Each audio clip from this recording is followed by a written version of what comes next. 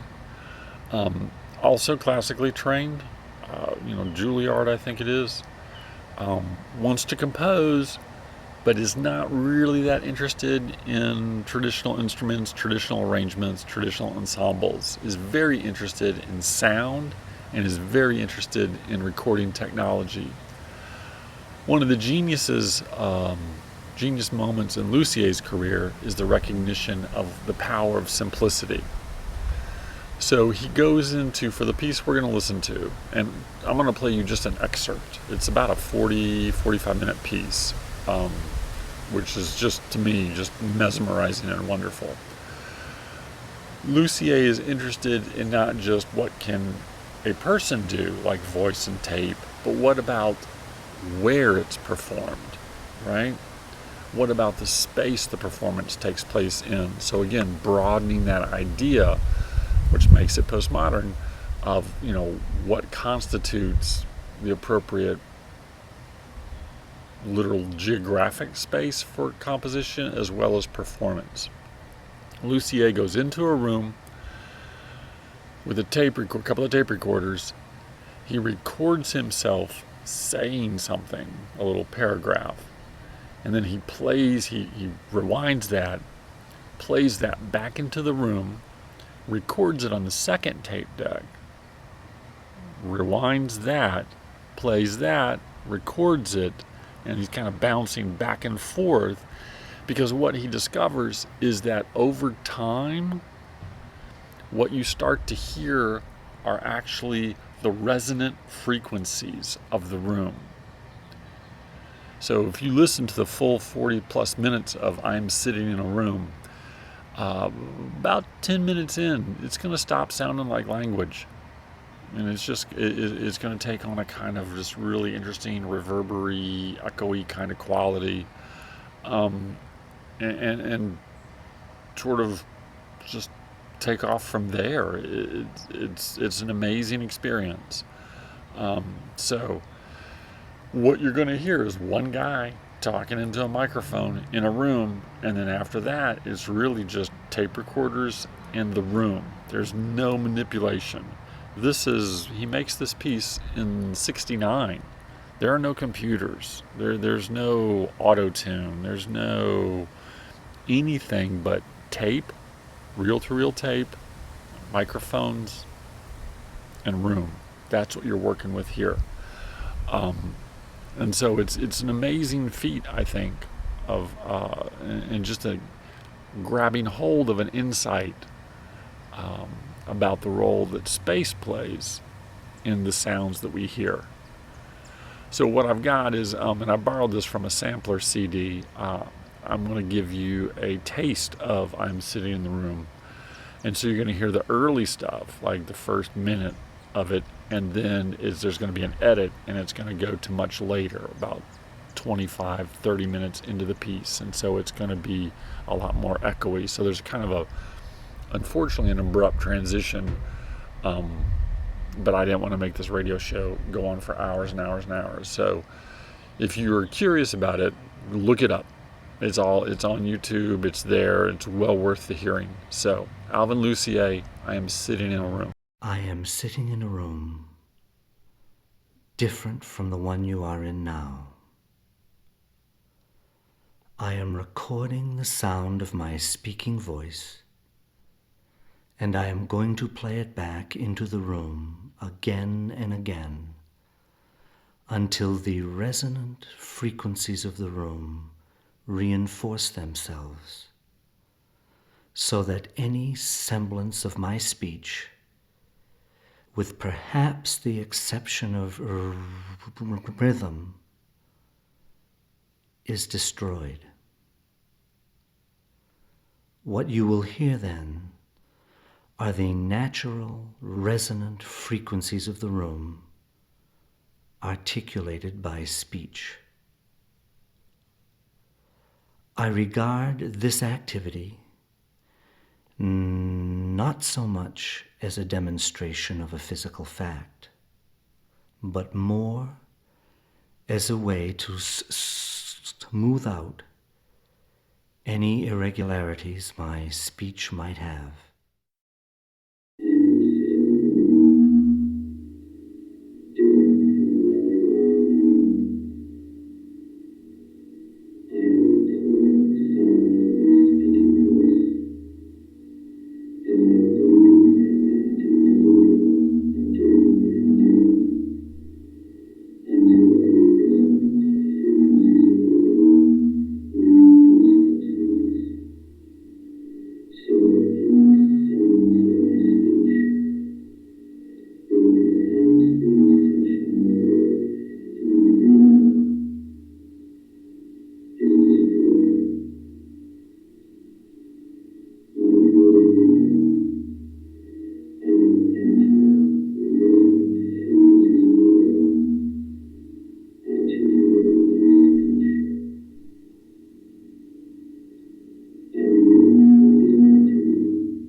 WTOK, Radio Whiteside, back with more postmodernist sounds. I keep telling myself, maybe now's the perfect time to do it. That one day, I'm going to recreate Alvin Lucier's I'm Sitting in a Room, just to see if I can figure it out. I mean, I've had it explained to me. I've heard the man himself explain it. I saw him in concert at Big Ears Music Festival in Knoxville, Tennessee last year. So it's just a matter of doing, like so many things in life. Okay, we're going to go back to Steve Reich for just a minute, and we're going to listen to a section of a much longer piece. He meets with fair, I'll say success in that he gets some recognition, he gets some grant money. He doesn't get commercial success for Come Out or It's Gonna Rain, but he's starting to be recognized, which enables him to acquire a little bit more money. He puts together an ensemble, and let me back up. After Come Out and It's Gonna Rain, he gets a Fulbright to travel to Africa for a year and study rhythm and drumming and percussion. And so he spends almost a year in Ghana, listening and studying and playing with African drummers in the country of Ghana. And he brings those ideas back with him. And again, it makes sense, right? That popular music, which is so heavily invested in America on rhythm, the birth of rock and roll, blues, ragtime, jazz, music that's so heavily privileging that for all kinds of reasons, entertainment, danceability, that kind of thing, that a classical composer would eventually, in some shape or form, start to pay attention to that. And so we're going to get Steve Reich. And the piece, the ensemble piece that really marks him is a piece that's called simply enough drumming.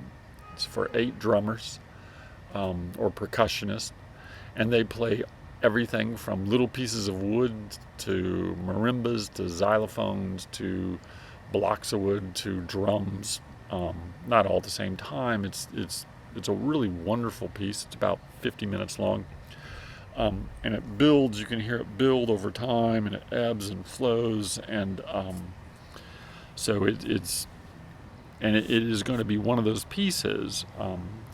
Steve Reich, along with Philip Glass, Lamont Young, and Terry Riley, is one of those pieces that, because it favors a kind of repetition and it favors a kind of stripped down nature, people are going to label it minimalism. And this is where we're going to get the minimalist school of music is going to come out of the late 60s. And these composers, none of them particularly like that label, but they get that why it's there, but they would like to think that people recognize they can move on from those things. But it's a really important artistic moment. And so we're going to spend, like we already started with Steve Reich and, in a way, Alvin Lucier, though less rhythmically. We're going to listen to this piece, drumming, and then we're going to listen to a couple other pieces. They're going to highlight the role of minimalism in contemporary American music. So, without further ado, I'm going to give you the opening section. It's about 4 or 5 sections long. I'm going to give you the opening section to drumming. So just, turn it up, sit back, and just ride the beats.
Okay. So if some of the minimalist composers, some of the early composers, were looking to do something different than the traditional classical ensemble, the composer who does, or at least early on, does the most to kind of bridge the gap or to try to figure out new ways of being or using, say, more traditional classical instruments, but in new ways, is going to be Philip Glass. Born in Baltimore, a prodigy, goes to University of Chicago at the ripe old age of 15, graduates from college at 18, goes and studies at Juilliard, then spends a year abroad studying with the great Nadia Boulanger in Paris, comes back and decides he doesn't want to have anything to do with the traditional classical world, and again starts working as a taxi cab driver, a plumber, just whatever job he can find, while he begins his building a small ensemble that he figures out how to finance, and writing pieces for this ensemble. And one of the earliest pieces he writes is a composition called Music in 12 Parts, that is a single, we'll call it a single composition. It does take 12 parts, and each one of the parts varies from 30 to 50 minutes long, so that a full performance of Music in 12 Parts will last anywhere from 5 to 6 hours.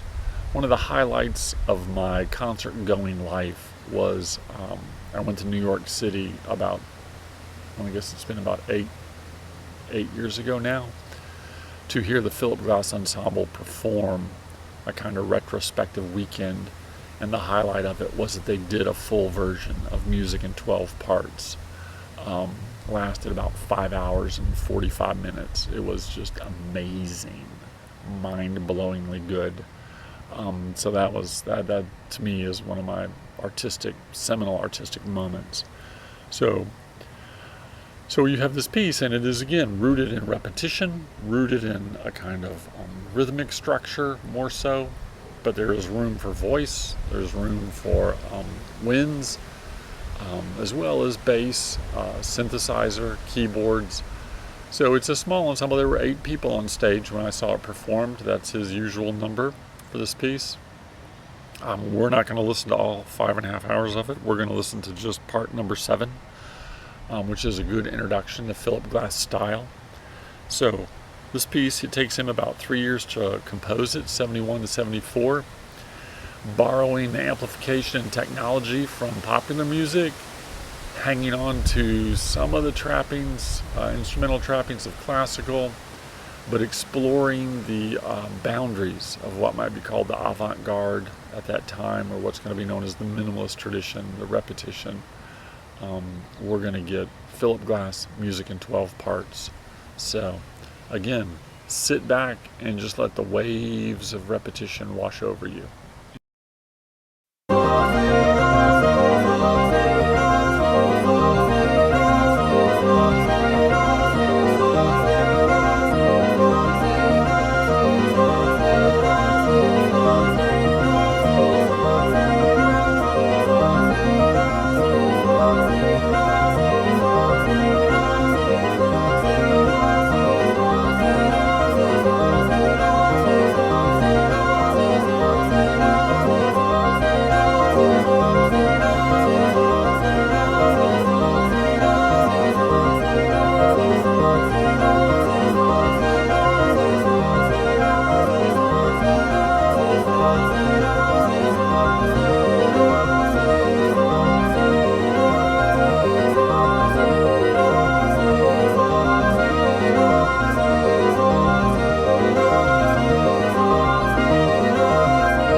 WTOK Radio Whiteside, bringing you the classic sounds of minimalism in our journey through postmodern music.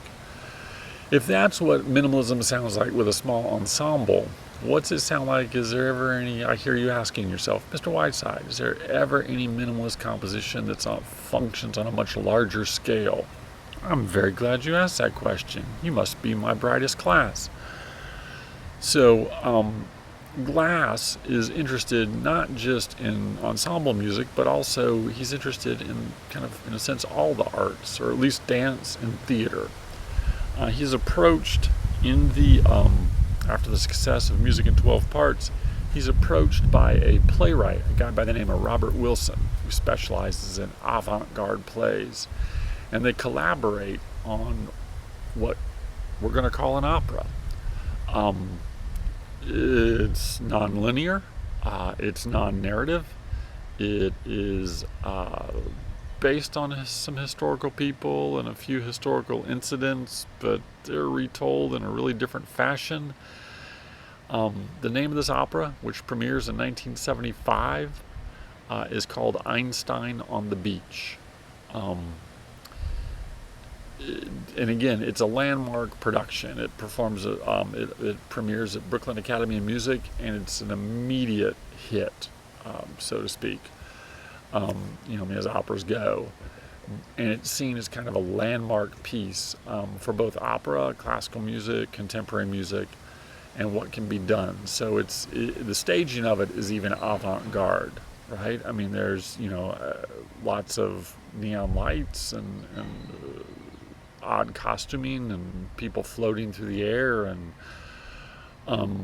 if you're going to go to it and try to make sense out of it, it's going to be a really long evening.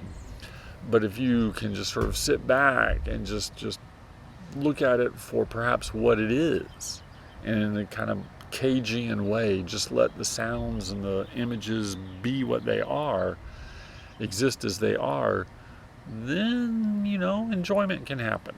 There can be pleasure. There can be satisfaction. So it's rooted, you'll hear, in repetition. It's rooted in faster repetitions, faster rhythms, a lot of looping back around of instrumentation and voices. Not your traditional opera by a long shot in any way, shape, or form. No real arias, but it is an enjoyable work of music. And if you don't enjoy it, at least I would like for you to remember it as a landmark, because it does, again, sort of signify a real shift in what can be done, and the breaking of boundaries and the kind of reclassifications or declassifications of sounds, of theater, of operas, of classical, of popular. And so for that, it's a significant piece. So here I'm going to give you an excerpt from Einstein on the Beach. Sit back, relax,